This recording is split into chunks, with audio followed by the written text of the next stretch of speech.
we have much more opportunity for conversation and engagement than we might imagine. When we don't avoid people who think differently than we do, we gain an opportunity for growth and national renewal. My hope is that as you hear stories of red state Christians, you will find surprising commonalities among people who seem quite different from one another, whether you are a conservative Christian or not. Of course, when opposing viewpoints collide, the result is not always cohesion. Sometimes it is combustion. I know that as a part of telling the stories of the Christians I met in red counties, I will reveal uncomfortable and hurtful truths. In addition to the many wise, kind, and genuine red state Christians I met across America, others were committed to division, destruction, and perversion of the story of Jesus to support their own wealth and power. Most of these people were pastors, and most of the divisive and damaging rhetoric I heard from Christians across America came either from manipulative pastors or from partisan media. The victims of these power-hungry pastors and Christian leaders were often women, the poor, people of color, immigrants, refugees, and the LGBTQ community.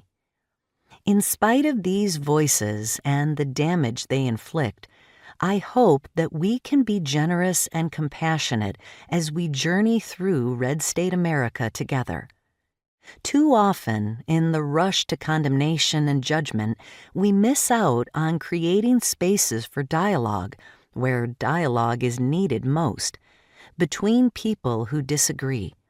In this book, you'll hear stories of Christians who are manipulating the story of Jesus, as well as places where churches have lost the distinction between national pride and Christian identity.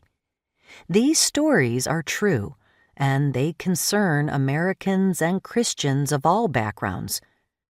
The stories of manipulation you'll hear about in this book paint a picture of the way Donald Trump used Christian nationalism and distortions of the Christian gospel to earn evangelical support.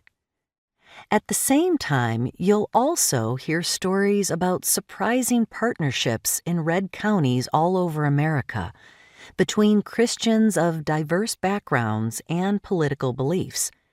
You'll likely be surprised at the people who are working together and the ways that the story of Jesus is being told from the grassroots. Whether you are a conservative, a liberal, or one who is fed up with everything altogether, my hope is that this book gives you a reason to re-engage, to be surprised, and to consider anew what the 2016 election said about American Christians, God, and country.